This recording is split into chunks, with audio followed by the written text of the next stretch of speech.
assessor, but public safety as well, because of the ability it gives them to visualize and know all the properties in the county on a 3D basis.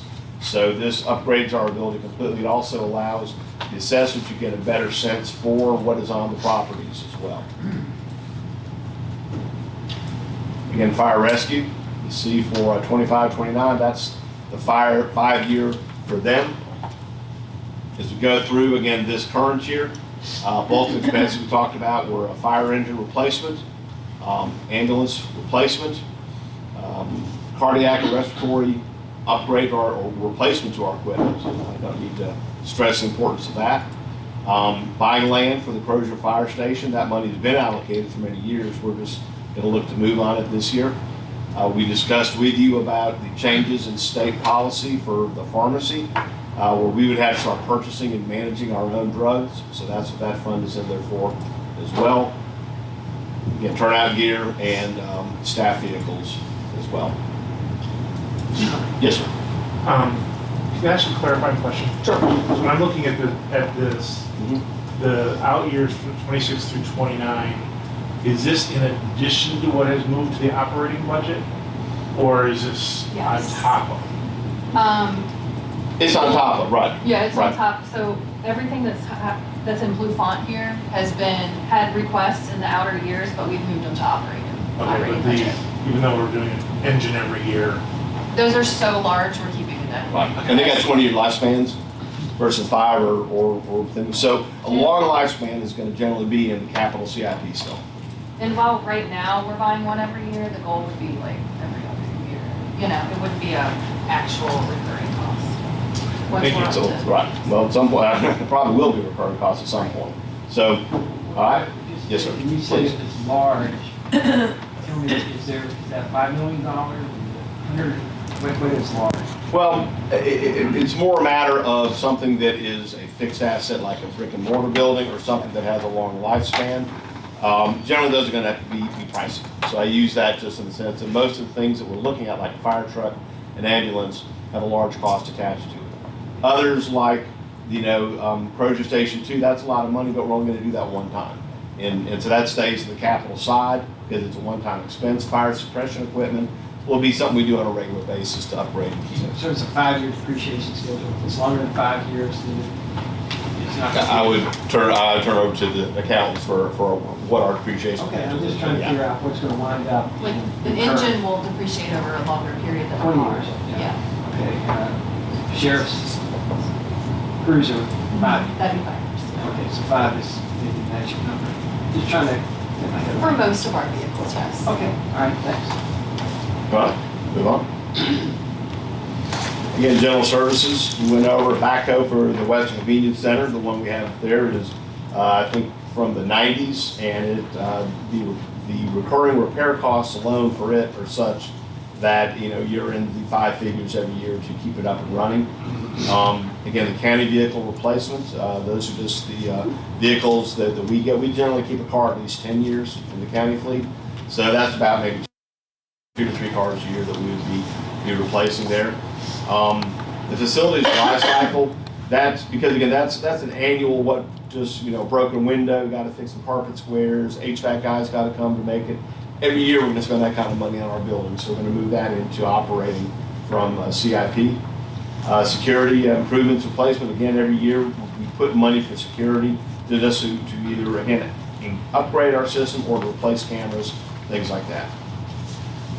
The money in the library is from proffers. We had proffer money just for the library. We had to spend it, so we went ahead and put it in to accomplish some of the small stuff that they've asked for. Okay. Again, IT, moving in there. Firefly is a big expense. That was what our matching to the new grant cycle that we have put in. Obviously, we don't get it, then that money doesn't get spent. Others are pretty much just either upgrading, replacing, or refreshing a lot of our ongoing systems and the hardware that we have, the operating systems. The digital meeting and wayfinding signage for this building, that basically kind of like when you go into a hotel or a conference center and all the rooms are digitally managed. So when you got signs, you tell what's in that room, what time it's going to be in. that's just getting us all in a system like that so people know where to go, where to be, and as importantly, when to be out of that room because someone else is coming in behind them. The Christmas tree, again, using proper money for Parks and Rec. The community Christmas tree is, every year they've been asking for a replacement for it. It's very expensive for a tree, but if you see it in the daytime, you understand half the tree is like there's no tree, so they kind of station it so you don't see that part of the tree anymore. And again, we're using proper funds for that, which have to be spent somewhere in Parks and Rec. Now the schools. So here we have what has been allocated this year, the 1.239 million, and then the money that was approved in the referendum in 27. We are able to put, as we'll get into later, for 26, 28, 29, we're setting aside for recurring operational CIP about 500,000 a year, growing to $1 million a year. Not near what they were asking for today, but setting aside at least 500,000 a year for their operational CIP every year after this year. Sheriffs, again, our CAD system upgraded in 26. We're still on board with that. That's still going forward. That's a critical, needed upgrade to what we're doing. His others, vehicle replacement, that's an annual basis, so that's why we're moving it to operational. Because every year we have to buy anywhere from probably about 7 vehicles a year for him to replace vehicles that are hitting high mileage already. And then again, this year, he requested an air filtration system for the courts. Apparently our system was very susceptible to bad things getting into it, so putting in a more secure system for that. So that's kind of the summary of the 5 years. So from county requests, you can see what we are looking at on a 5-year basis for fire rescue, for general services. And next page. So these are all operational. Operational, I'm sorry, thank you. This is all what's on the operational side. There you see for IT for schools and for the sheriff. So 4-year total of about $10.8 million that is funded. We know where the money would come from for that. That's not anything that we feel would be a problem for us to go ahead and do. Mr. Carpenter, Yes, sir. on the call it photography, Yes. I saw the same, similar one every year. Is that software licensing? Or why are we showing Eagle View 61,000 and then jumping to 64? That's quick. I don't. So the first year cost us 90-some thousand, and then there are recurring operational costs. I can't remember exactly what they're for, but.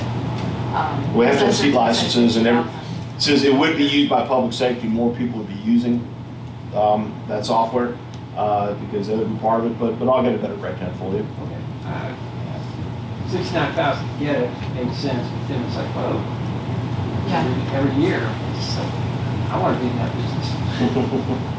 I can already tell you, you do want to be in that business. I promise you.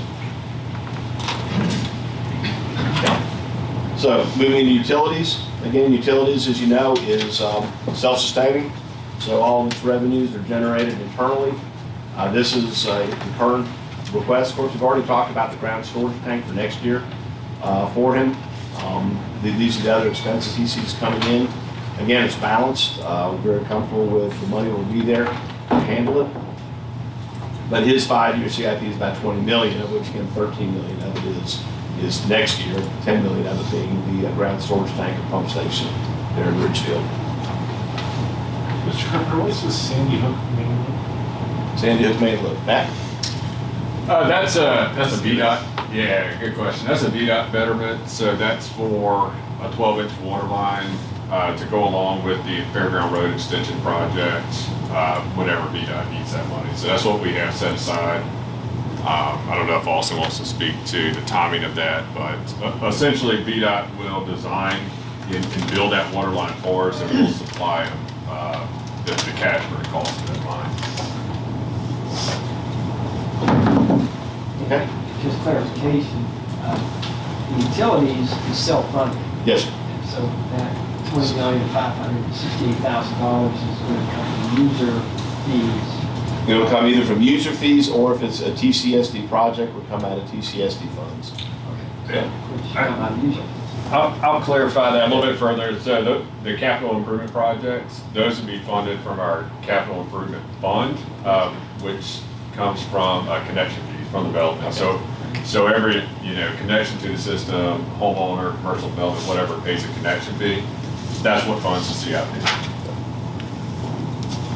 Also, just a clarification, Mr. Conley.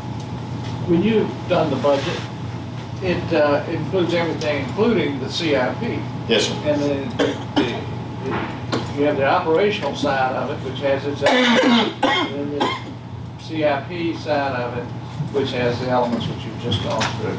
Yes, sir. And again, it's all funded out That was of, the whole budget. right, it's all funded out of operational funds. I mean, to be honest, we don't have a separate dedicated source of revenue for capital.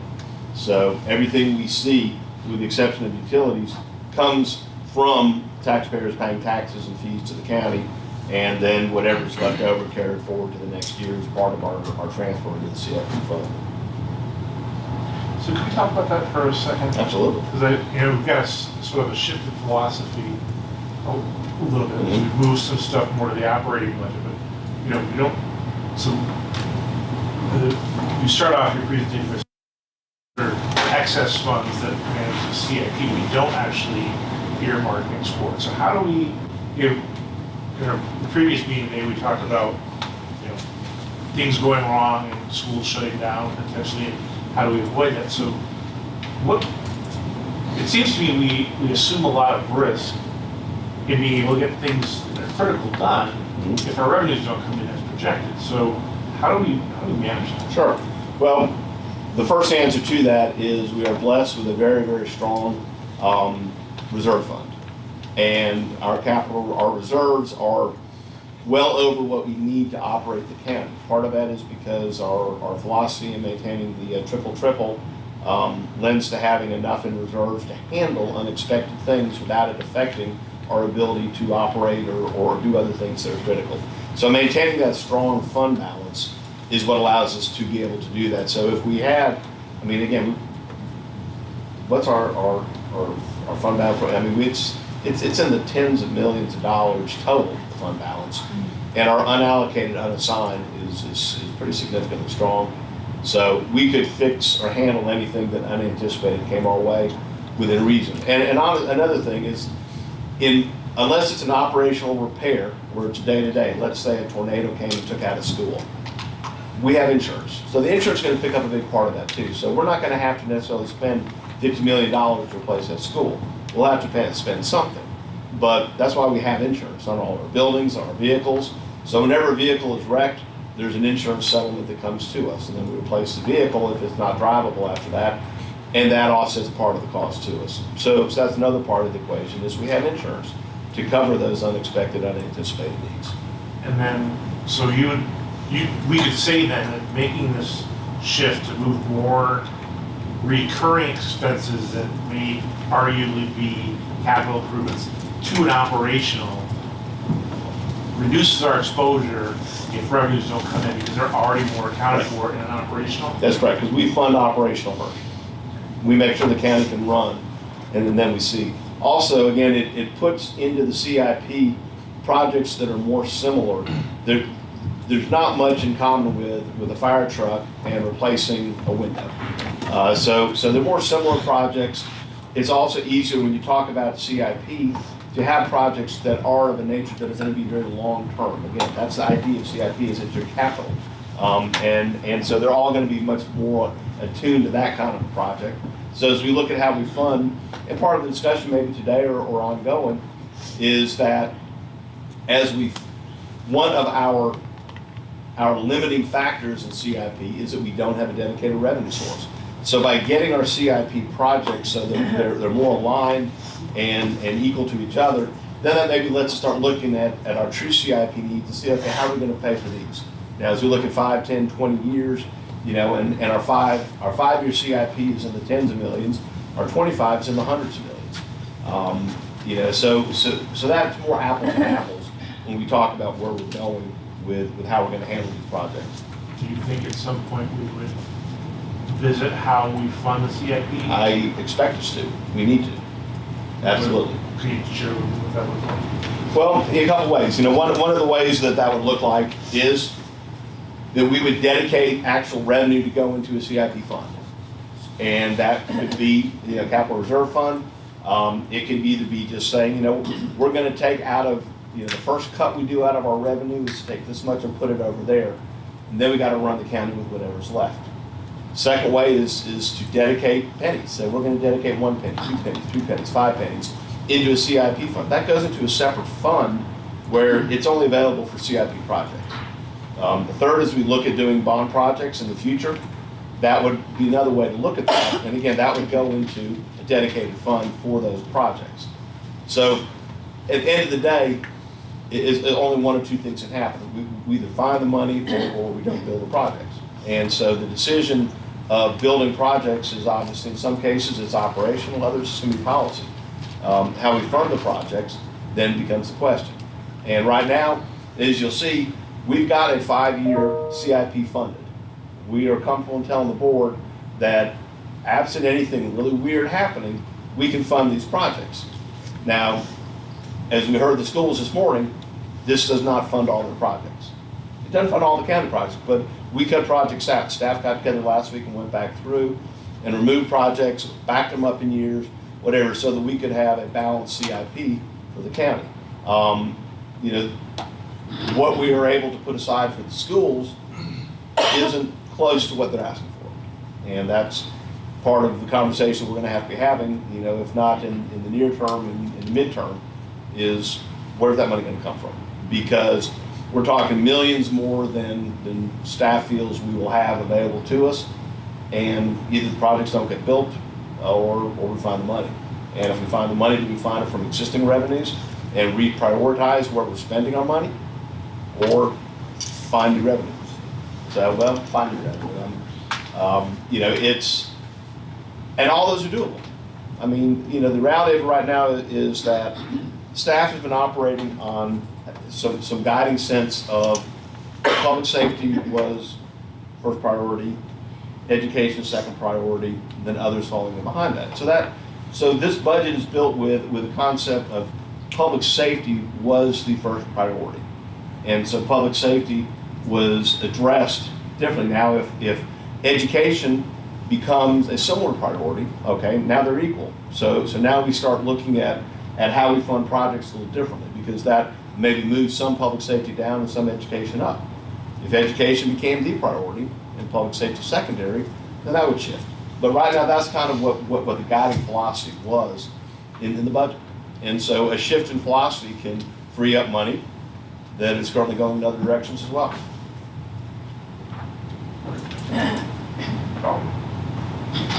So, speaking of money, so here's how we look at it. Again, in the current year's budget, we show 3 sources of revenue. One, using proffers for some of the projects which I pointed out.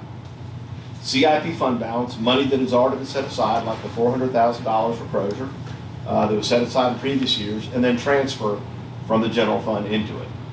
The same thing in years 2, 3, 4, and 5, where we show transfer from operatings of about 4 million, 3.3, 2.5, etc., going through.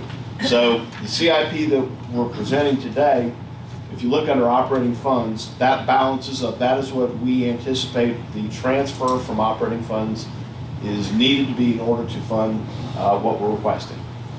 And again, remember, as we look, the CIP funding and maintenance and operational, down there's 2.8, 2 million, 2.7, 3.1, total 10 million. So again, we're still spending that money. It's showing up in a different part of the budget now. So if you want to see, funding source right there, again, the debt, we all know where that is. That will, next year, if we're going to have the money available for fiscal year 27 of projects, right now that's anticipated when the bond markets would be conducive to let us go. We'll probably be starting in 26 to do everything necessary to sell those bonds. So next year we would start the process of selling bonds, so we'd have the money available for the courthouse and for CTE or for the schools.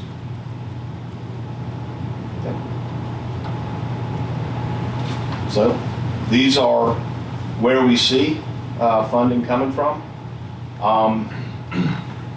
Again, if you look at the big chart, you can see things that are not funded in the next 5 years. And we have moved stuff out, totally replaced some, again, based on where we believe the priorities to be. I have this requested versus proposed for every single department, if we really want to get into it. Okay. Sorry, I'll go back up. Oh, okay, sorry, got this there. Okay. So you see, as we talk about revenue, our surpluses have decreased every year as we've grown our operating budget. That is significantly driven by our focus on public safety, adding a number of individuals. Part of it is driven by a tax cut last year, which also removed the potential for surplus. And then, again, the final point, we may hit with that next bond funding, we may get to that 10% target that we kind of give ourselves as a ceiling for all that. We have a 12% max. Yeah. Yes, sir. Third bullet, last 3 years, the general fund surpluses were 8,963,34, expecting 1 million this year. And that is because we are continuing, and those numbers are after we get put money into the CIP. Yes. And the main reason it's so low is because if you remember, we funded $4 million so far out of fund balance that we hadn't budgeted for. So like Sandy Hook, the stock tanker, School. some road projects. The roof for the school. The roof for the school. So that all comes from fund balance. So any surplus we would have had is going away with every time we fund something out. Again, that's one time buy added. Right. So everything being equal, again, Should that go back up next year? Hopefully. we hope it will. Yeah. Yeah, because again, I know this is basic 101, but revenues come in and we budget accordingly. We budget conservatively. Expenses go out, and again, we budget conservatively in the sense of we don't under budget expenses. So we under budget revenue, if anything. That's our goal, like the school district said they do. And expenses, we try to make sure that we account for every possible expense. So if we bring in more money than we budgeted and spend less money, that's where our surplus comes from. And it's been significant, but again, we eat up every bit of that with our CIP programs. Mr. Carpenter, just so we're all on the same page. The first bullet, we'll need to borrow an additional 28 million. Is that on top of what we already went to referendum Yes. for? No, that's the referendum authorized us. Thank you. So referendum authorized us for about $98 million total for that. We did the first tranche, which is build the elementary school, the fire station, and some other projects. The second tranche would be the rest of that. And the CTE bill. And the CT building, yes. So they're 18 roughly, I think, of it. Well, Mr. Carpenter, 2027, we had a $47 million need. Well, that's the courthouse and the CTE building. Okay. So that's both. Okay. So that still shows up in our CIP, but we know where that money's coming from. So that's a funded expense that's out there.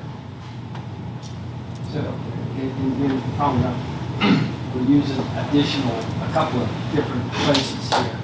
So the last bullet, we're borrowing an additional 46 million, may push debt ratios to the 10% target. That 46 million includes the 28 in bullet Yes, one? sir. Okay. That's what. Right. So that is the money necessary for the very first bullet, which is the circuit court building and the CTE building. Right. So what this shows is, again, on CIP budget, when we add our new and what our annual expenses will be. Again, we're using this with about 2.5% interest rate and a 5% growth in our general fund. So that kind of shows you where we're looking at our ability for debt. So pushing in 28, 29, about $7 million a year in order to be paying off the debt, because we have about $100 million just from this referendum, these bond projects alone that are out there, plus some existing debt that's not not sewer related, but it's still debt that's on the county's books from previous years.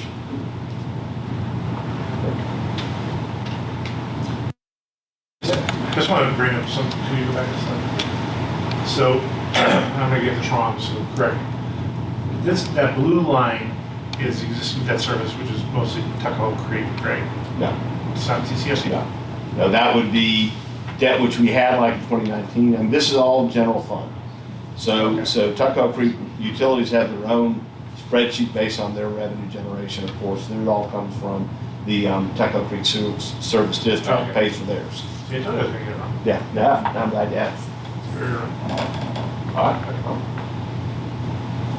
So again, when we look at our policy, 12%, target 10%, you can see that the target 10%, right now, when we say we're pushing, you know, we're not talking about hitting 10%, we're talking hitting 7.5%. But compared to where we were a couple of years ago, it's a pretty significant increase in the percent of debt as a general fund, as our expenditures. We don't come close to hitting the target, let alone the policy, with the current known debt. You use raw numbers, 7.7% in 2028 is that $1.927? So, a percent of our general fund expenditure, so if the general fund expenditure is, we'll say it's gonna be 150 million that year, then 7%, you know, that would be 10.5 million. So we've been paying in debt service that year, and that would be the 7.5%. And so it's whatever the general fund is, the percentage, it's not high math. It says, you know, general fund is this much, we have targeted this much. What would be helpful for me, it's not extra work, is just putting the raw number Okay. in there also. I mean, percentages, you know, if you have one and then you have two, then you've got a 100% increase. Absolutely. So, comfortable with real numbers, or raw numbers. Yes, sir. Can we go back to the blue and orange? Yeah. All right, when we received our AAA rating, it was when?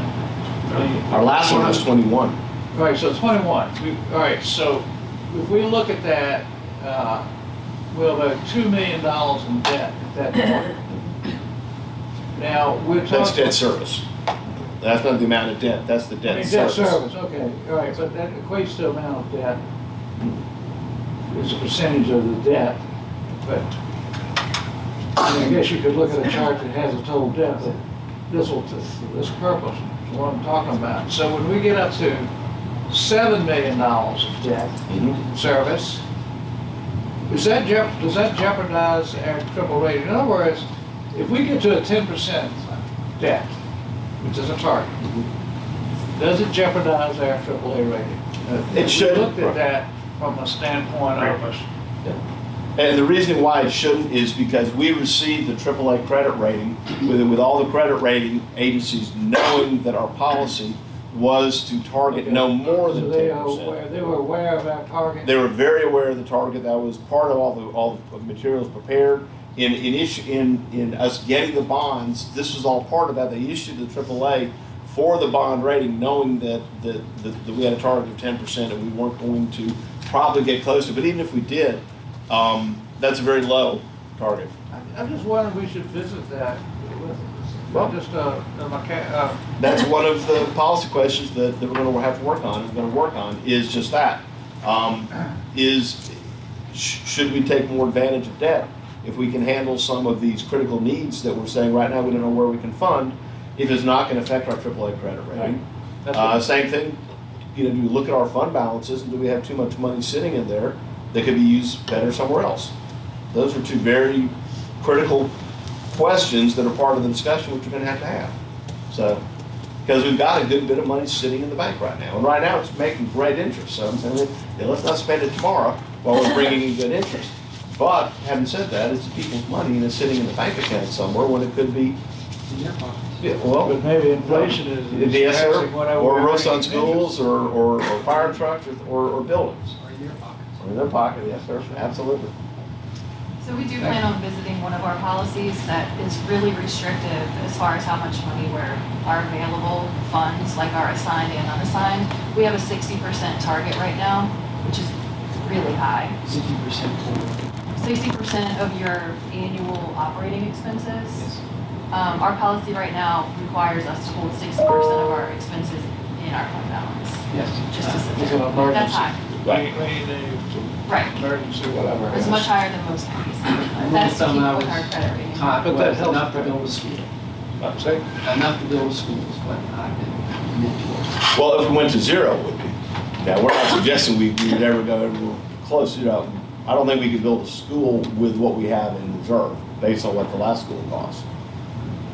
There's $1 million of that was from the, Well, okay. taught that too. thank you very much. Clarifying. All right. So, again, this, basically, we've taken into account for the 25-year, all the known major expenses that we have coming in front of us. Of course, we know about the circuit court building, Sandy Hook Fire Station, that's still out there, Byrd, 35, Randolph, 39. The Matthews Road Fire Station and the oil building. So this goes into basically, again, it's a 25-year plan. Once you get past year 5 to 7, big expenses like this start becoming fungible. We suddenly had a huge influx of kids into the county.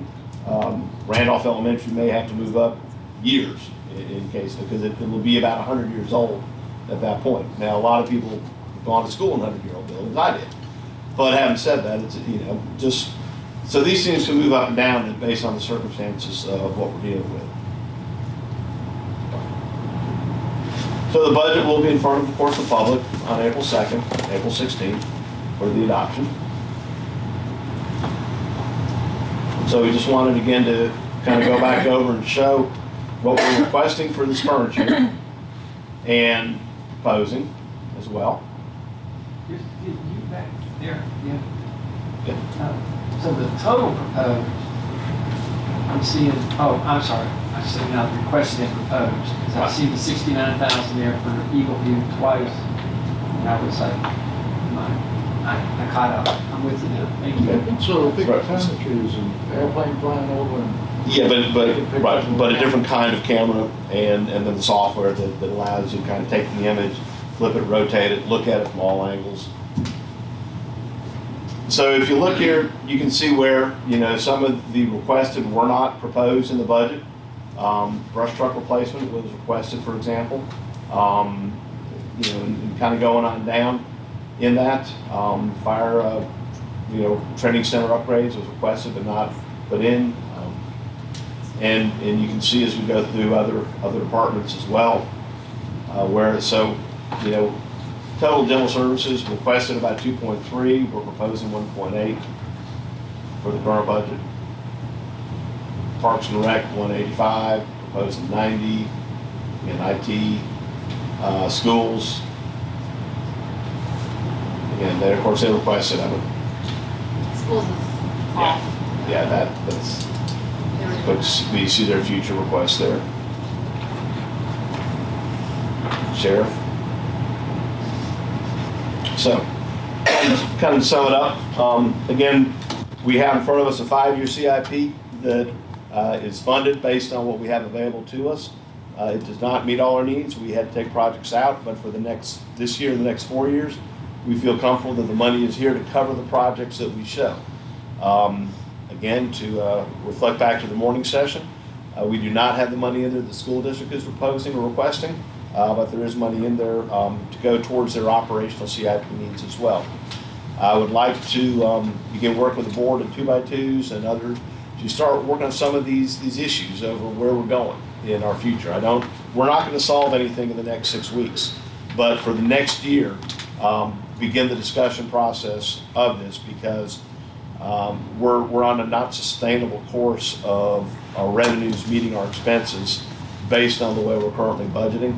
And so we're either going to budget putting more money into CIP and less money into operations, changing our priorities, cutting back requests, or finding new revenue sources. So I lay that to the board that is one of my primary goals for this coming year is to work with you in coming up with how we're going to look at addressing for the near and midterm, and by that I mean 5 to 10 years, these projects that are in front of us, because they're all needed projects, they're all critical projects, and I can't count on us having $6 million surpluses every year. One bad recession and it goes away. We can't, again, we know growth is something that our citizens are not looking for us to encourage. So, at least on the residential side and on the commercial and industrial side, we don't have the ability to guarantee that'll happen either. So, for me, these are very important issues that I wish, that I would like to work with the board and move us toward some policy decisions that will govern us in the future. So with that. This is my first CIP. Is it protocol that I can ask the sheriff and the chief what their thoughts are, or is that not how we do it? No, that's fine. Sheriff, I see you first, and I see the chief behind you, so any observations? I can just talk for at least one from this year's for our cars, and that's being big enough spoke. It's going to be, hopefully, for y'all's approval, fully funded. I mean, you have to have cars for deputies if you want them to respond on calls. So it's pretty much simple. Okay, thanks. Chief? Yes, sir, thank you. We've worked with Mr. Carpenter and Ms. Cave to come up with a plan for you. And certainly there are things that you saw on slides that were once in there that are no longer in there. But at the same time, I think the exceptional project came up with a good plan to get us forward through the year. And obviously, we'll get to do this through again to hear from them. So, But I saw the brush truck went out a year. I mean, it was requested this year, but then I saw it went out one more year. You just said that there are things that weren't in there. well, I think Mr. Carpenter just said the Fire Rescue Training Center funding is no longer up here in the next 5 years. You all know that. I believe as fire chief that in order to have a department that meets the demands of the future, we have to be able to train our firefighters. And so that's a project, but honestly, that's probably well, what we need to fund it is probably a bigger discussion, maybe outside of the CIP process. But and then as far as fire engines, their basic needs are met with an ambulance every year and their fire engine. I want to tell you that we've taken a different approach to the fire engines.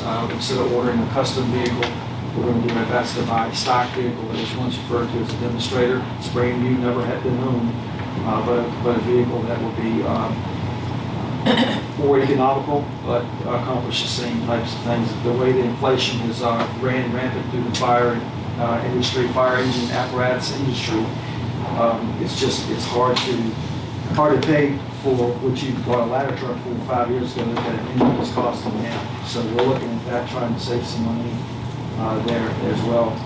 Certainly, the Sandy Hook Fire Station bumped out a year. We know the good work that's being done in Sandy Hook by covering half the hours today, and certainly we're working towards getting a building on the property that will be able to house a fire engine and an ambulance in a low-cost fashion for the next few years. Mr. Carpenter, I don't know if there's anything else you want me to. I think that's. No, I mean, obviously, if any board members have questions, that's why staff's here, Yeah. is to answer any questions you may have, because obviously I don't know the nuances of their, but I do want to assure the board that we've discussed this with staff, gone over it.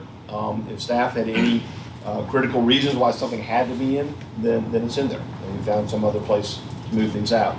But again, I reiterate that I feel it's my job to give you budgets that are balanced, that don't require you to do any tax increases or cutting of other programs, and that's what we've done. And we feel comfortable that for the next several years, showing this, that we can do it. Again, I will acknowledge that we don't do everything in this budget, and that the board will probably want to change some of those into things you don't see that are on there that you'd like to see on there. I did see Yeah, also. question. Well, I was going to ask, I saw that the Ag Center at Dogtown Road was in there. Doesn't that self-fund itself? Isn't the goal is any rents that we get from Central pay for the operation of Central? Operation, but certainly not. I mean, there's a big part of that building that's unrenovated. Looks like it's set from a horror movie.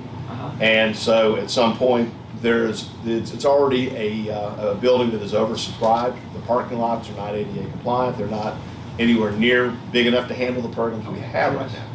But revenue generated from those fees would never be enough to renovate that building All anymore. right, thanks. Any other questions from the board? Mr. Waters? No questions, just kind of a comment. Well, actually, this question. It's my belief that we are grossly underfunding economic development, which is honestly how we can most effectively pay for these needed CIP things. What are practices we can do? I mean, I view that as I know we will probably plant it in the operating budget, but in many ways, that's as much of a long-term investment as even a building. You know, is trying to attract the various businesses to increase that top line that we need to make all these necessary capital improvements over the years. Well, and for a CIP standpoint, the investments that the county could make are somewhat limited. Buying land is probably the most obvious CIP project that we could do. Running utilities or upgrading utilities in areas to make it more conducive for industry are things we could do that would be CIP based as well. Those again, when you get out of the CIP program and you look at the degree to which we offer incentives to industry to encourage them to look at us, basically compete with others. A lot of counties, and certainly a lot of states do that. Goodson has been very limited in the incentives that we've offered or been willing to offer compared to others. So those are things that we could do that cost money, dollars coming out of our pocket, that might make it more conducive for large industry to come. Good point. Any other questions? Mr. Christie? Charlie hit it. That was what I was wondering, Yeah. is if we could make any Very investments good in point. EDA. to We pay can, for- yeah. And Yeah. again, buying land is, I know there's been one project for sure that we looked at initially, but they were looking to deal with basically municipally owned land versus privately owned land because the process is simpler when they do that, because they would rather deal with a single owner. They'd rather not deal with a corporate entity that owns the land. So they went to another county and ultimately landed that other county where the county owned the land, and they bought the land. I mean, the county didn't give it to them, but so that's something that it greases the skids a little bit. If the county owns the land, makes it a little simpler in that process. Yes, sir. Mr. Chair. So it's funny, I had each of the questions that were already asked, so I won't go back, but I'll try to put a bow on it like this. My observation is that we are obviously very limited revenue resources. So I think about Central High, and I think about, our programs are maxed out all the time. Are there revenue generators that we can be creative with? But I think you answered that question. To me, I'm going to go back to something I said in a previous session, which is, I think it might have been our retreat, and I hope that we're getting there soon, which is, with our revenues being pretty much, how many subdivisions are we approving? We really do need to get to what are our targets? What do we think our growth rate needs to be by district or area? And then how are we meeting that with the commercial and the residential? And because right now we're making decisions in vacuums, and finger in the wind, as opposed to being intentional. Intentionality is a big thing for me this year. So how do we get to have good models to know here's what growth we want to see, and then where can we invest in commercial, or whether it be in marketing, whether it be in tax incentives, whatever those things are to get us there, because I feel like we're taking a passive approach to revenues. I don't think that's going to serve us very well moving forward. I agree. Plan and measure it. On the, to somewhat address that, on the 29th, the staff is having an off-site work session retreat, which will be addressing the issues that came out of that January 20th retreat. Now the staff is going to be addressing them to return back to the board, so the board then can take its next steps in that area as well. So the 29th this month we're gonna be working on that offsite. Yeah, I want to jump on Mr. Potter's bandwagon so far as economic development. I know in January 20th meeting, it was specifically mentioned if we had more tier 4 parcels, which I don't believe the county, meant the county was going to acquire them. But is that a capital CIP investment or is that more operational? Because I'd love to see us get a couple more tier 4 opportunities identified. I would say that the way I would look at it would be a capital investment because it's a fixed value, it's a fixed asset. Once you invest in it, whether it's infrastructure work, whether it's studies on the property, it doesn't go away. So I would look at it as a capital investment. And a tier 4 being ready, Pretty darn, I think. pretty ready to offer someone that could move quickly. I think so. I'm That's not- what my interpretation. Me too. I'm with you. Mr. Lott, if I may, though, to the extent you suggested these are tier 4 properties not owned by the county, you know, there's obviously some legal restrictions with county investment in privately owned land. That's why we have a great county attorney to help us navigate those difficulties. So, but right now, I'm not aware of the county making any capital investments in privately owned land. That has not been a program the county's been involved in the past, to my knowledge. Please, so I'm just reiterating what Charlie said, that economic development, grow the pie. As this, some friend of mine told me recently, we need a bigger word. Maybe we could buy those parcels and then finish them off, resell them. Everything's possible. I don't know all would be entailed in that. To date, what the county has done for private investment in private lands are incentive agreements to businesses that gives them, you know, tax breaks to a certain value that's agreed upon in advance. And we've done that, you know, with numerous things over the past several years, from when Hardywood Brewery to Greensville Growers and so forth. So there is a way that it has happened. It has not been immediate upfront investment, though through the appropriate paperwork and channels, something like that could happen. And I just want to add that it's not only Charlie Potter's bandwagon or yours, that I believe is, and I'm speaking for myself at least, I know economic development is on all of our bandwagon lists, and certainly we'll be paying more attention to that.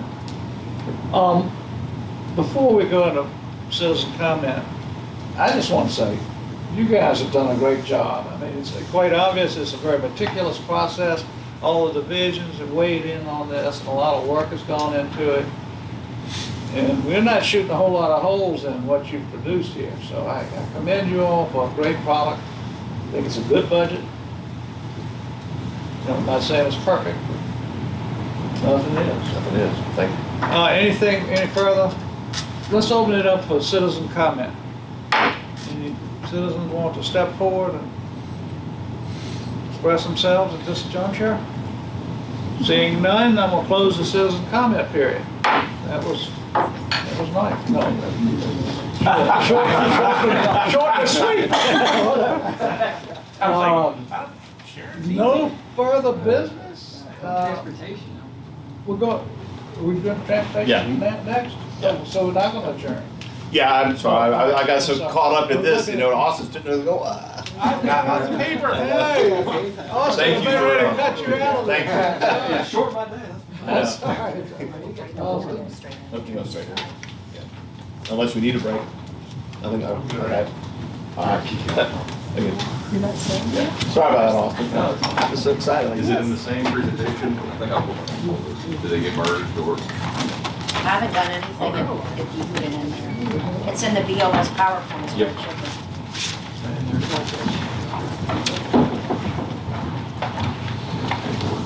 And I will be sending y'all, the chair has asked that these PowerPoints be sent to the full board, so I will be sending them to you all on SharePoint. You know how to do that, right, John? With your help. Okay. Here, copy for everybody.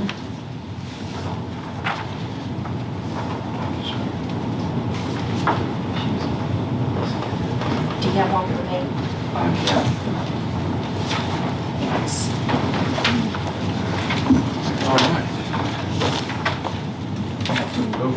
right into transportation. So, yeah, thank you. Kind of diving into the transportation portion of the non-CIP, CIP-related conversation. Talk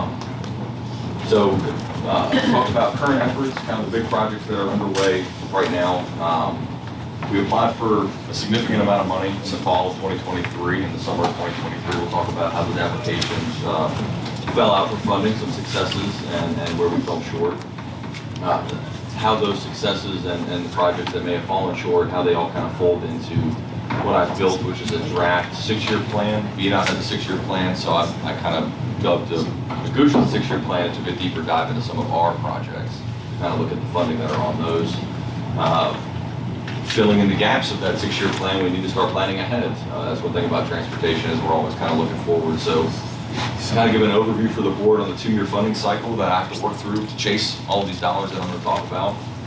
And then as a part of that funding cycle, what does the next 3 or so years look like for what projects kind of fall in line? So I'll talk about the current efforts that we've got going on right now.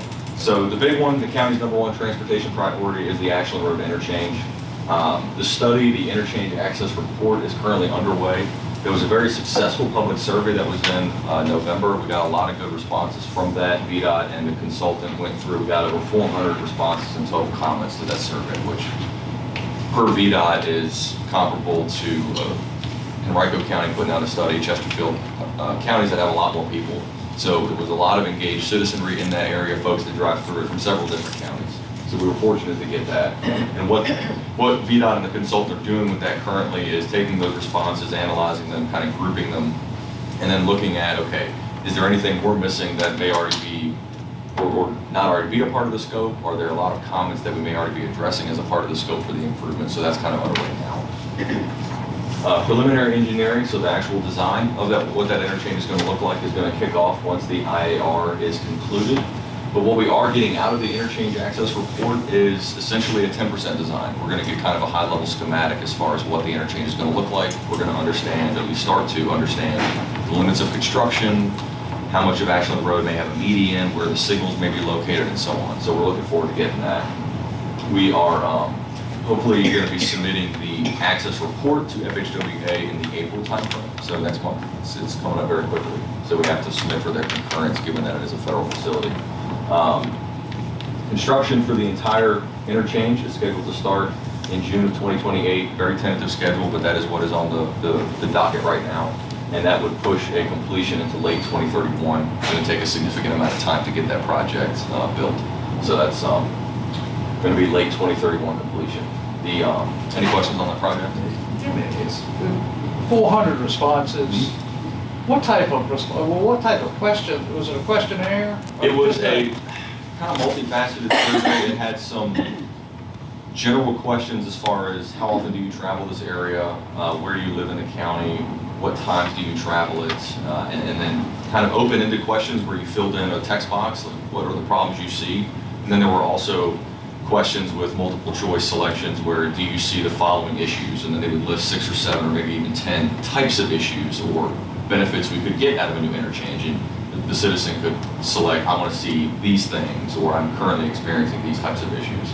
But then there was also kind of a free form at the end. You could ask questions, type in any kind of comment or response or feedback on it that wasn't captured in the rest of the survey. So totaling all of those, it was about 400 total responses. I got a question. Yes.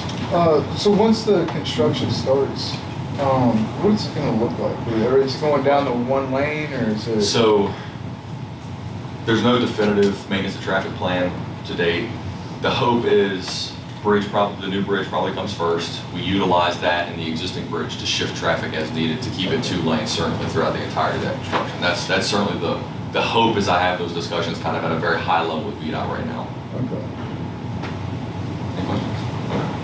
Okay. So the next big effort that we have right now, which we'll be kicking off, I say shortly, in 2 is the Fairground Road Extension Project. VDOT's working on obtaining right now some additional survey. Recently the board did fund the request from staff to put sidewalk now on both sides of the road, so that'll connect the roundabout to Route 6 with sidewalk on both sides of that extension, which is something I'm really looking forward to. that'll provide really good pedestrian connectivity for that county-owned land as we kind of venture into what we're going to do with that land next. And construction, like I said, on that is scheduled to start in 2026. So seems like it's a ways away, but in the world of transportation, it's actually right around the corner. No pun intended. I heard it. Never looked at Tara. The next current effort we have is a Hocker Road realignment project. We are thankful that the CTB finally approved our scope change request officially. So the I's have been dotted and the T's have been crossed on our scope change request. This board may know or remember the original scope for the project was to remove and restrict the intersection, remove the signal and restrict the intersection at existing Hock and St. Matthews and Broad.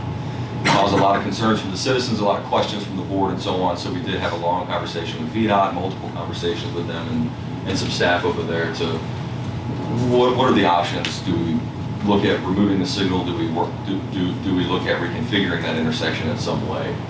We landed on the best choice for that intersection is to keep the signal as is, keep the intersection completely as is today, while also having that realignment to divert traffic that is going to have a more direct route to I-64. Like I said, CTB has officially approved that scope change, so it will, the project scope in all the official documents is currently being modified to reflect that change. Construction on that is scheduled to start in May of 2028. The preliminary engineering is well underway for that project. And then the Oldville Road I-64 westbound ramp roundabout. We are seeking the final funding through revenue sharing, which I'll touch on here in just a little bit. It was a 2023 application for funding. Project design is underway, even though the project is not fully funded, because the funding we do have on the project is a federal earmark from the 2023 Community Project Funding Grant that the House of Representatives Appropriations Committee passed. So there's a timeline on it. We have to start construction by October of 2026. We are on track for that, but that it's also contingent on us being successful through revenue share this round or finding some other source of those funds. So that's the goal for that project, is to alleviate a lot of the congestion that we do have on PM Rush right there at the Oldville exit. Any questions on those projects? So how much additional funding are we seeking? So for the Oldville project, it currently has approximately $4.5 million on it, and we need about $3 to $3.5 additional dollars. So that's what we've asked. The revenue share will be a 50-50 split if we're successful in that. 7 total. Between 7.5 and 8 total is what we're looking for. And we've got, We have 4.5 now.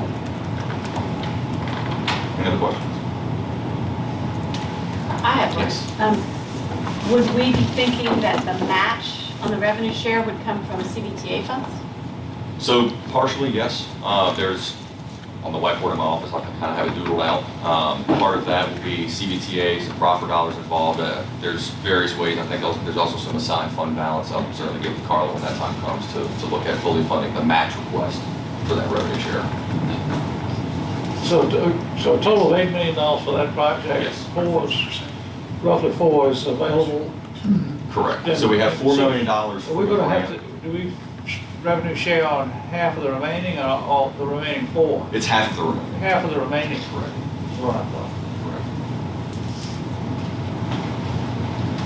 Correct. So with that, I'll touch on the 2023 application results. So we looked at 3 different pots of money from 2023 CBTA, Transportation Alternative, or TA, and then revenue share. Through the Central Virginia Transportation Authority, or the CBTA, we applied for 4 different projects to receive funding. 3 on Route 288, the Fairground Road, Mains Road intersection improvements, which is a single lane roundabout. For transportation alternatives, we sought funding for a courthouse village sidewalk, which the goal was to connect Reed Marsh to Nooshland Cares with sidewalk on that part of Route 6, because currently there is no sidewalk on that part of Route 6. So that's something we were seeking. And then, as we talked about, the revenue share application to seek the remainder of those funds for that Oldville project. So for the CBTA project, like I said, we have 4 applications. 3 of them are on Route 288. There's a myriad of improvements at Route 288 and the Route 250 interchange. It's ramp improvements, some additional signalization, some tweaking of the existing signals, lane improvements on Broad Street, as well as even some left turn lane improvements at the intersection of Broad Street and Wilkes Ridge Parkway.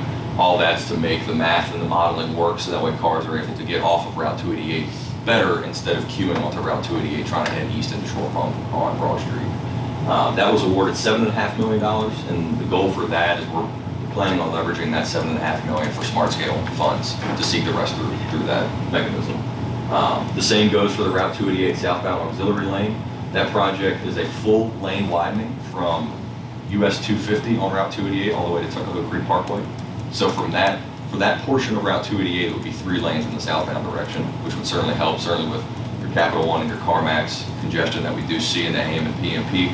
That will certainly help get those folks in and off Route 288 a lot quicker. Same $7.5 million. Again, we're going to look for the remainder of that through smart scale this round. So what is Yes. the name, what's the total? I don't have that off of That's all right. It might be in my file right here. We'll touch on these projects again actually in just a little bit. I can pull up that information for you. Yes, no, go ahead. Yes, sir. You said that would be from 250 To Tuckahoe Creek Parkway. to Tuckahoe Creek. So that lane will dead end at that exit. So you'll have to get off. Yeah, I'm just trying to think, you said that was going to help with Capital One southbound traffic, which is like, that's where it starts. Back up in it. So the way the southbound works, I believe, is in the P and peak. It tends to be worse heading in the southbound direction. Right. So allowing you to be 3 lanes there will get folks, I know there's a lot of residential developments in that area as well. So it's with the studies that have taken place in the last couple of years, the southbound PM rush hour will be mitigated a lot with that southbound auxiliary lane, getting folks south towards Chesterfield and the Tuckahoe Creek area. So it's not all Capital One. It's not all Capital One, but it is some folks that are heading, I guess, in the PM more from Short Pump into Chesterfield. Okay, from, okay. Because it's like, Capital One's right there at West Creek, so if that's where the 3rd lane is, it's like, how does that help? There's also a couple other various projects, and apologies if I misspoke on the Capital One. It might be more of a northbound project, trying to get folks. No, they've got the other entrance. That's right. Okay. All right. This is one of many, probably 4 or 5 projects in that vicinity on Route 288 that we're trying to solve, both the AM and the PM rush. I believe the northbound is the AM issue and the southbound is the PM issue. So that with the interchange improvements and also the next project, which I'll touch on just a second, that hard shoulder running lane, hopefully will solve for our section of Route 288 from the river to 250. Our goal is to solve a lot of those congestion issues with really a suite of 4 or 5 different projects. The congestion really begins in Chesterfield as well. I mean, so, is there anything, do you know of? So there was, It's bumper to bumper on the other side of the river. there are a lot of projects that are identified on Route 288, really from one end to the other. I know when you get into Chesterfield, there's large sections of Route 288 that are already 3 lanes. I know Chesterfield's also seeking a funding through, I believe, CDTA for a pretty significant improvement in the Genito Road area to help alleviate some congestion there as well. But the Route 288, how we got a hold of these projects was there was a study done from essentially around 60 to the I-64 interchange with Route 288. It's called a STARS study, which sounds a little backwards, but it's an affordable solution study. Even though these are 20, 30, $50 million projects, they're affordable solutions in the grand scheme of things.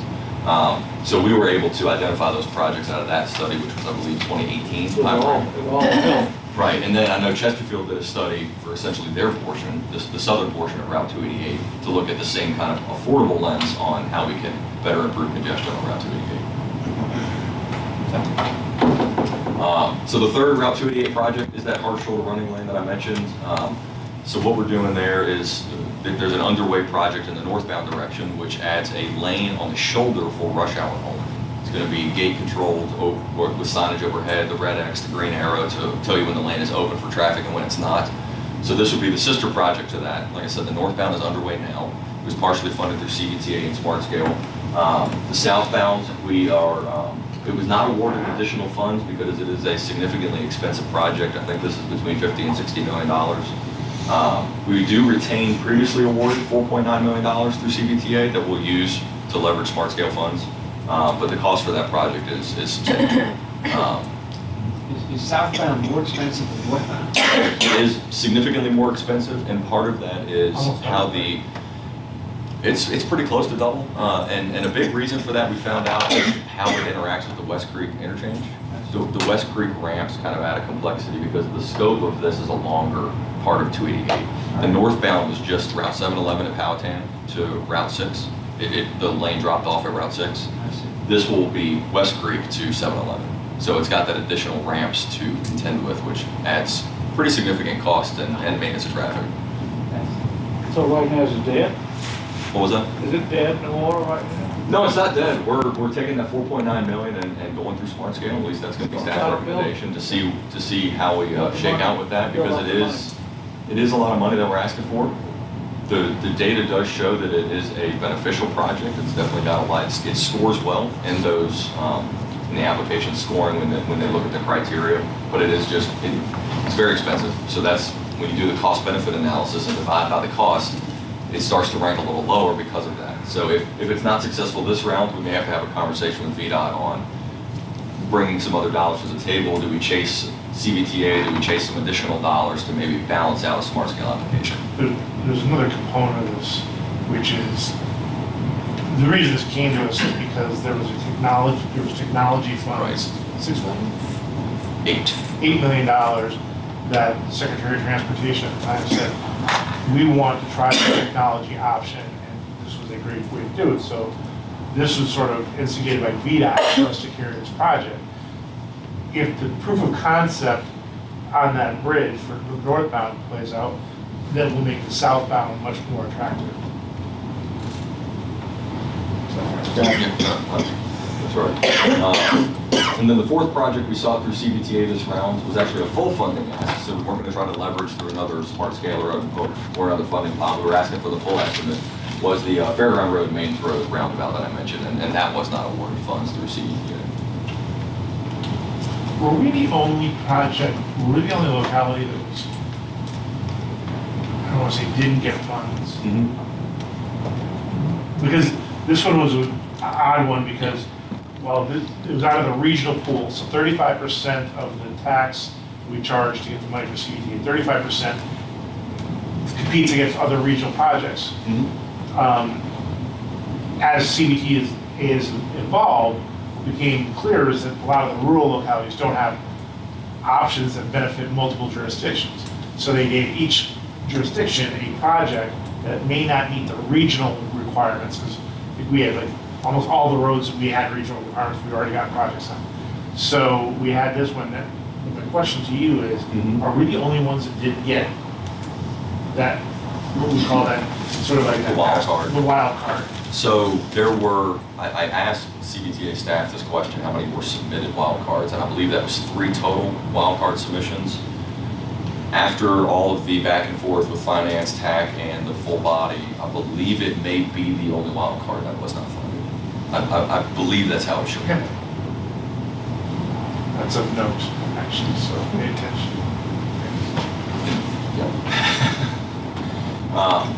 So mentioned 2 other funding pots that we sought money through. Revenue share, the Oldville Road roundabout, off-ramp improvements. The funding's not yet announced for that. I was hoping to have hopefully good news for the board for this meeting, but unfortunately I don't. It's expected next month when the CTB looks at their draft 6-year plan.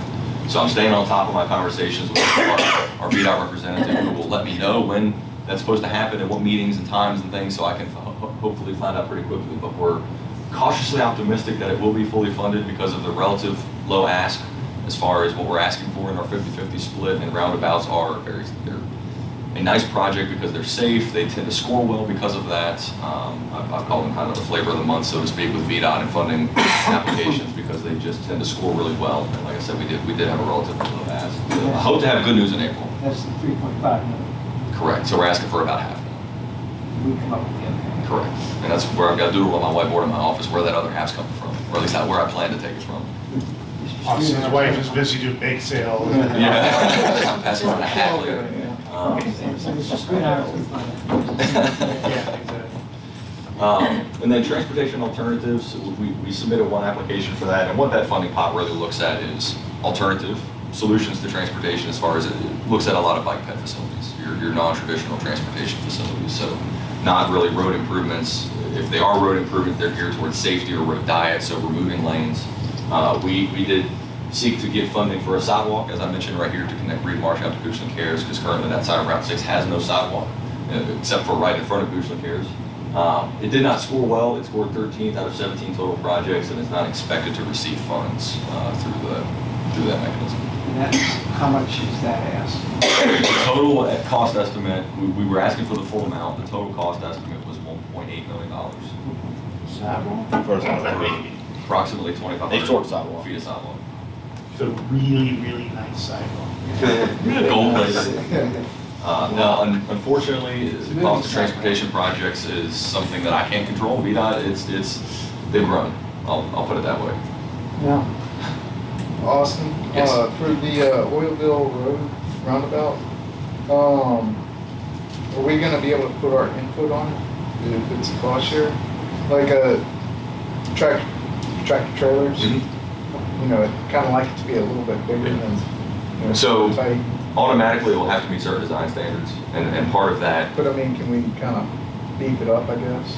so the design standards is gonna have to meet for an interstate trailer because it's at an interstate facility.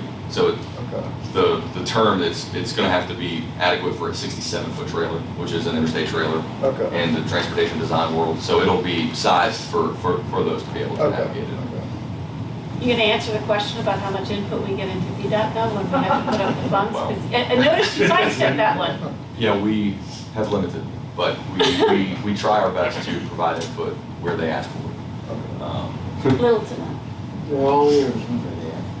So, as I mentioned, we endeavors to get some funding. We were unsuccessful in some others and one pending. I certainly hope to have good news next month for that roundabout because it's a project we really want to do get funded. But I've built a 6-year plan that kind of looks at all the various funding pots that we have here at the bottom for us, and then all of our projects that we either have funding on that are fully funded, have partial funding on that aren't fully funded, or projects that we ask for money and were unsuccessful this round. So don't expect to go through this line by line, really just kind of providing information for the board. It's in the handout as well, but the one thing I always try to point out here is that adding in the prior funding line of $42 million and the total amount of funding we have allocated or expect to have allocated FY25 to FY30, when you add those two lines together, it's north of $130 million, which is pretty good for a county of our size to have that amount of money on transportation projects. So even though these are not all fully funded requests, I'd like to think I see a path for each of those no's to turn yeses. So with that, and if you add in, I don't actually have a column adding in the total project estimates here, but it's a substantial amount of money. And we have a lot of active transportation projects that provide a lot of benefit both to the region and to us locally. So we are fortunate that we've been very successful through the various mechanisms, Smart Scale, CBTA we've been very successful with recently. But I always like to just point that out that we've got a substantial amount of transportation projects that are underway now. Yes, sir. You just threw out 130 million. I'm trying to put that somehow. So I'm just adding the 92 and the 42. Okay, That's all. out there. And then I see our friends, the East End Trails, Yes. that is fully funded. Yes. What's happening on that? So that project is in kind of a flux at the moment. There was some momentum late last year with conversations with the property owners. There's some concern with some of the property owners about liability with the trail, whether it's on an easement or land's purchased outright for the alignment for that trail. Those conversations have kind of not fell off, that's certainly the wrong term, but there hasn't been a lot of momentum on those conversations lately. The design of that is, we went through some design about a year or two ago, and that also kind of stalled out pending those conversations because we were showing easements that maybe hadn't been discussed with said landowners before. So that's something that we intend to get done, but it has kind of fallen on the back burner, so to speak, because we have a lot of other priorities as well that we're trying to take care of. We heard several times during the school board CIP that if we wait a year, it's going to cost more. And I see that this is fully funded based on It's 2 year ago prices. And more or less, yes. And so inflation hasn't affected that at all. So is it really still fully funded? So it's fully funded to the most recent estimate. So that's why it is a yes in this chart. Yes. But to your point, if we were to take another look at it today, it is likely not to be fully funded to a new VDOT estimate. That is a VDOT estimate that they provided to us, which has VDOT charges and other oversight things that come along with that. One thing I hope to address or present to the board in the next, maybe even at the next workshop is, do we take another look at the Easton Trails or the courthouse sidewalk, where it's $1.8 million for 2,500 feet of sidewalk? Do we get out of the VDOT process and look at funding that more through a local mechanism and acting as a developer, so to speak, and just pulling all the necessary permits? Certainly, there's a lot of cost savings that we may see with that. I don't have a quantity that may save us on each project, but it's something that I think is worth exploring. So it would help some of those maybe smaller projects handle a little quicker. Wasn't the courthouse sidewalk going to be a self-managed project? It was going to be a locally administered project, but it was through VDOT's locally administered program. So even though I was slated to be the project manager on it, and only Gooch and staff was going to be on it, we still incurred all of the VDOT oversight, VDOT charges, and so on, because we were getting federal dollars. And going through the VDOT process, even if it's not VDOT staff involved, they still have their oversight charges and construction charges with that. What, 20%? I think that's on the low end. I think 20, overall- 30%, yeah, it's just their cut. $360,000 Just for them to. Correct, correct. I want to get that business. You do. You do. So any questions overall on kind of Also, where we're can I at? visit with you just for a second on the CVTA? It's my understanding that there's a 7-cent tax or 6 point something. It's I believe a 7.6 7.6 cent tax on every gallon of gas. Every gallon of gas. And And then 1% sales tax. at a 1% sales tax, okay? So, That's right. and 50% of what's collected comes back to the municipality Correct, at which it was collected. correct. 35% goes into this funding for these projects, 15% for the buses. So, we need to encourage our citizens to buy gas in Goochland County. And I think it's almost a well-kept secret as far as the public is concerned. So we need to publicize this, and that may be through our economic development division or something. Vic and I will talk about that, but I just want the public to be aware of that every chance we get, because that's very significant. It's 50% of that, almost 8%, 8 cents a gallon. So we did actually So- have a social media post to kind of share Have we? that information. We can certainly have conversations about turning that into more of a recurring spotlight on at least social media and maybe some other avenues to get that message out there. Because I completely agree. I try to fill up, even if I'm going to the shore pump for the day, I try to make sure I can come back and fill up in the county, so at least my tax dollars are coming to help build some of these roads. Any other questions, kind of where we're at generally with some of these projects? I got an overall comment. Yeah. We get a lot of these projects done, it's gonna lower our, I don't wanna say costs, but I guess it is kind of cost for EMS and deputies and whatnot. Reduce and traffic accidents and everything else, it frees them up to do public safety here in the county. Well, that's certainly, a lot of projects kind of come out of safety needs with crash data and so on. Chief, I see you might, do you want to add maybe the hope of what we're trying to get out of safer roads? Well, I mean, certainly what Mr. Christie said is right, that, every call we don't go to, it makes us available to go to another one that we have to go to. Certainly, we're looking at roads that are secondary roads with lots of traffic. We worry about subdivisions being built on roads that can't handle the traffic flow, that have a high number of fatalities in some cases. We also worry about our 3 bridges that fire engines can't cross. There's 400 plus homes that are impacted by the 3 bridges in the western end of the county that the fire engines are too heavy to cross, and it adds anywhere from 3 to 4 minutes of response times if there's an emergency in these homes. And that's based on data from 2020, because we've been working on trying to get these 3 bridges on the map for the past 5 to 6 years. So to that point, I think anything we can do to improve our roads is going to be a good thing for the county and our citizens to keep everyone safer. I'm actually glad you brought up those bridges, so I hope to provide some information, maybe hopefully at the next workshop, that I reached out to one of our on-calls, and they're going to do kind of a high-level conceptual review of what replacements look like, and then explore how we're gonna maybe fund those. We don't think we're gonna be successful through the traditional funding mechanism for bridges, because the bridge has to reach a state, which sounds worse than it is, it's structurally deficient. Doesn't mean it's gonna fall down tomorrow, but it has to reach a certain rating level, poor rating level, before it can be considered for really the only pot of money specifically for bridges in the state. So that's actually something that we're hopefully gonna get some good information on in the coming weeks about how much, if we were to just pay outright, what do these bridges look like and what are the costs for them. So with that, the goal of this is to turn obviously, but also fill up the empty slots and then continually add to this list so we can have 20, 30 projects either done, underway, and then soon to be under construction. Part of that is the 2-year funding cycle that I talked about. So transportation, as soon as we get CDTA funds, we're already gearing towards the next round of CDTA 2 years from now. So we are in the March timeframe of the even calendar year cycle. This is a chart that was actually provided to me by SpeedOut, which I think is a good overview of really every funding mechanism that we can go through.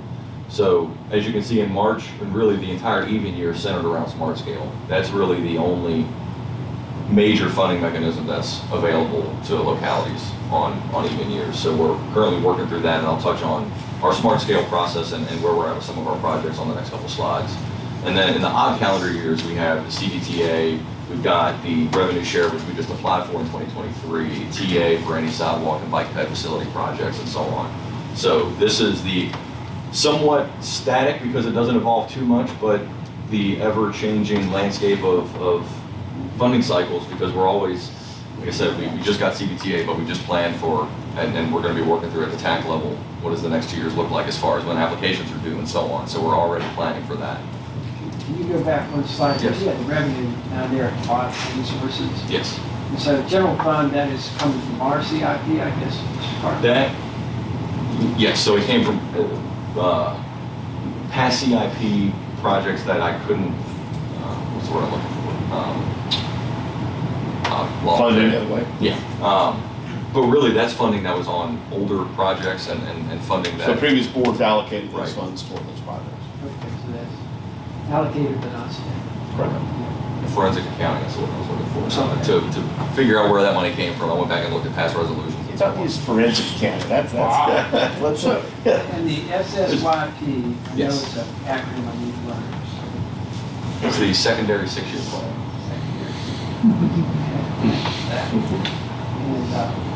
And so, again, other than CBTA regional, thank you, Mr. Stewart. Most of what we're seeing there is coming from us, the taxpayers, local taxpayers, from the general fund. So, of the 92 million, or really of the 130 some odd I'm looking million at prior dollars. funding, I'm just looking at Right. prior funding. So of just the prior funding of the 42, only $6 million came out of the general fund for all Money these came from projects. CBTA, and, Correct. 787 came from CDTA local, so. It's a great mechanism. So just further explain, I guess, continue, how does it get on the list? How do projects get on the list? What's the process? Did you read the last slide? Yeah, that's a great question. So I'll jump ahead a little bit to, oops, here we go. So, Oh, you skipped ahead. so the staff is on top of it, obviously. We're trying to. Question We're about trying it. to. So I've got big blank here. It says under development. Part of that is I'm working hopefully with one of our on-calls to better develop, if you will, a transportation, I'll call it a CIP, even though it won't be funded as a CIP, so to speak, priority list. I inherited a transportation priority list that we've had for quite some time with a lot of good projects on it, National Road, VDI, Oldville, Hockett Road, and so on. We've been very successful in funding a lot of our big ticket items, so to speak. So part of what I'm looking for now, with hopefully the help of one of our on-call consultants, is, okay, we've knocked off 6, 7 projects. Do we have 6 or 7 to backfill now that we haven't identified in the past? There's continuously studies being done. There's Henrico just did a big study to get the change approved at Gate and Overpass. So there's projects that are within Goochland County that came out of that study we might not have identified. So do we add those to the list, and where do they fall in the priority list to build out the next 2 years worth of applications. So we've kind of, staff's already slated that we've got 5 pre-applications for Smart Scale, which will be due in June. We've already kind of laid out, again, 3 Route 288 projects, and we're gonna kick in 2 projects that came from the Fairground Road Corridor study, which was a safety study, really looking at that. And the 2 big projects that came out of that were turn lanes at Hawktown Road and then a roundabout at Maidens. We're gonna put both of those as a pre-application for Smart Scale and really have a conversation with VDOT and see which one's more likely to get funding. And then we would go to the board and determine which one does the board then want to send for the full application, because we go from 5 essential first looks down to 4 full applications. So we have to cut one from the list. But then the next 2 years worth of applications are pulling from that list. Like I said, I inherited a good transportation priority list, but as we slowly whittle it down, we need to add in, and then how do those new projects, we need to continuously reprioritize and look at it. I always throw around the phrase that we're one land use case away from a new priority. The Project Rocky case showed even more light than was already on the actual road interchange. It became the priority and the only priority for that year for staff to really focus on getting funded. Well, we don't know what the next big economic development project may be that may completely shake up an entire list that I've got. So it's always a fluid document that we're trying to build, but we're trying to compile and maybe reprioritize, and I hope to have some information for the board maybe hopefully by the end of the year as far as what that new list looks like. And then we start building and so on. I know you've talked in the past about economic development projects that encourage, improve, and help economic development. I think I agree. I'm glad to hear you say. Of course, there are other needs, traffic volumes dictate and so forth and so on. That's right. But the economic development consideration to me is very important. Any other questions? Yeah, that's all I've got, so.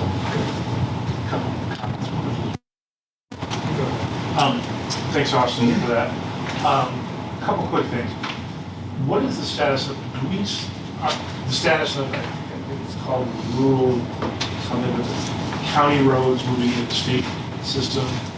So there's 2 different types. There's rural additions and then rural rustic. If you're talking about private roads coming into under VDOT maintenance, that's a rural addition program. The rural rustic program is taking gravel roads and making them paved that are already VDOT maintenance. Where are we on the ladder?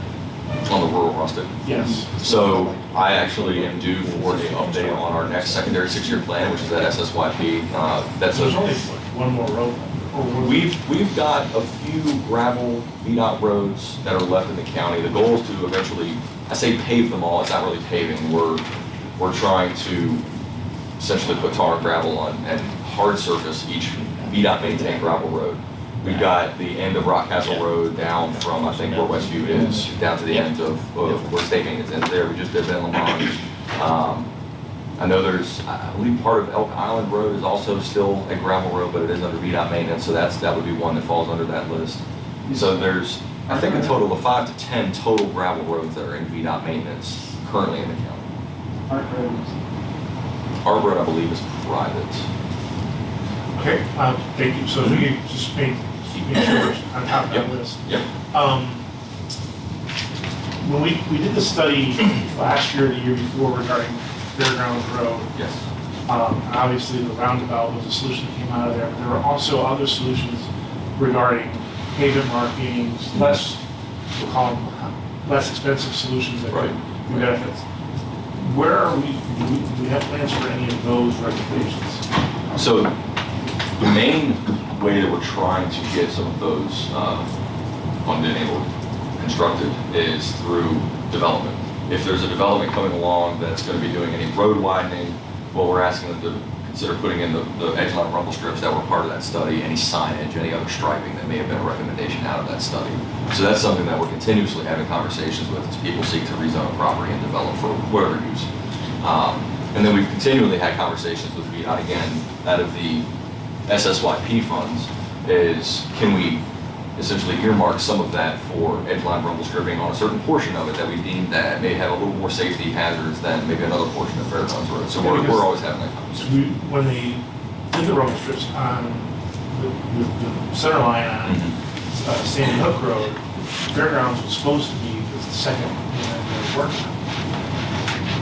So I know there was a lot of conversation about that. To my knowledge, it's It's not a candidate for center line rumble strips because it's too narrow. You don't want to push people to the edge. So it's better, Fairgrounds Road is better suited for an edge line rumble strip. But to also do that, we have to widen the shoulder with what's called trench widening. So we have to add the width to then put the rumble strip on. Okay. So same type of question. The courthouse study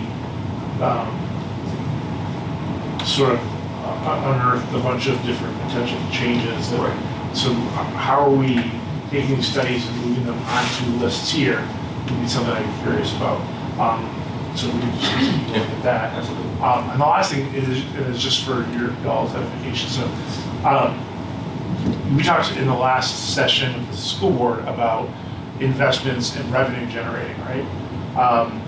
I think Austin's role specifically is a great example of a few months onto the board, current deputy county administrator, so we need somebody that could do this full time. And so we had not been very successful with our applications. Now CDT was in existence, but even then we hadn't had a smart scale application. So investing in folks that can do this, such as Austin, I mean, we got 134 million. I know Austin does make 134 million in the last 5 years. Pretty close. Good return on investment. I wouldn't say no. So just in line, as we're talking about budgets, there are places where when we have the right people, it pays dividends. It's a great return on investment. Thank you. Any other questions? Yes. Adding to the list, and it's probably been on the list, Okay. but I have constituents that want it re-explored. All right. It's the Haydensville 250 interchange, like Okay. that whole corridor with the, they want a speed limit reduction study or something, or some action, I guess, taken. I know there was a study done, maybe I'm thinking about George's Tavern. George's Tavern. Okay, I thought Yeah, there no, was one that done one out came that up way. as well, but Okay. specifically. Yeah, there was just a speed study done for George's Tavern, but that's one I'll reapproach VDOT about. Right. I don't believe it's been on the priority list, but that's one goal. And those types of, for the board's knowledge, those types of projects aren't something that would make it up here. Those are almost, to use the conversation I had earlier, more of the operating realm because they're kind of low cost. Right, low cost, right. More or less run-of-the-mill projects. These are kind of the big, almost CIP worthy projects. Right. But that's something that we'll certainly bring up. Okay. Mr. Carpenter, I don't know if it was an audience question or after the meeting question at the District 5 Town Hall, but the River Road, Monacan Country Club, Route 6 5-way interchange has been mentioned as just needing either signalization or removing of that rise. Right. As you're coming, it's rise, there's no restriction you're going, but that has come up, it may have been at the West Oak Town Hall also, or Asia. I think it might have been the West Oak where it came up, yes, sir. Well, Yeah. it also came up at Bill Baptist, I noticed, that was mentioned there, so if, as long as we're adding things to your never-ending list, I would offer that up as something that I'm hearing folks say they would like to see some kind of solution. Solution. And then the ever-popular Hockett Road Route 6 intersection. And I'm just going to add to it. Your turn, Tom. Well, my driveway, no. I believe Mr. Carpenter would like to. Actually, I'd like, Check in with Charlie. oh wait, Charlie, you still there? I'm still here. Yeah, I'm good. You good? All right, how's Buc-ee's? Haven't hit it yet. I heard, yeah. Almost there. Okay. I could actually, would like to introduce to the board, and Ms. Sherry will do so, our newest hire to the county staff, principal planner. Ms. Sherry, if you would. Absolutely. I'm pleased to introduce you to Ramsey Farhat. He comes to us from California most recently. Ramsey has quite an impressive background. He has an architecture background, a statistics background, and most recently an urban planning background, where at the university that he worked for, he actually did some consulting, and yeah, he has quite a bit of tools that we plan to use in the next couple of years. Yeah, thank you, Jamie, for the warm introduction. I think it was quite fortuitous that this workshop was happening today. Was a great overview of some of the issues that are facing the county and some of the projects that I'm sure I'll be involved in. I'm looking forward to working with everybody on the great work that lies ahead. So, Welcome, we're glad to have you. And so with this board members, we are almost at full staff, something which for my entire tenure has not happened, and before that. So, good things are happening. Thank you. Okay, before we go, I want to remind everyone that we have 2 remaining community meetings. One is tonight, right here, which represents District 2 and 3. That'll be at 6 o'clock in the Board of Supervisors room. And then the next one would be District 4 on Monday, March 25th, 6 p.m. at Salem Baptist Church. We will now, without any further discussion, we'll go into adjournment until Tuesday, April 2nd for the Board of Supervisors, regular afternoon meeting to be determined. And then April 16th, the county budget adoption to be determined as far as the time. And then the 6 p.m. public hearings meeting is open to the public. So without further ado, we'll adjourn. Great meeting. The schools has a tour at 2 o'clock for I thought we were those that want to expecting tour to go the new. Yes.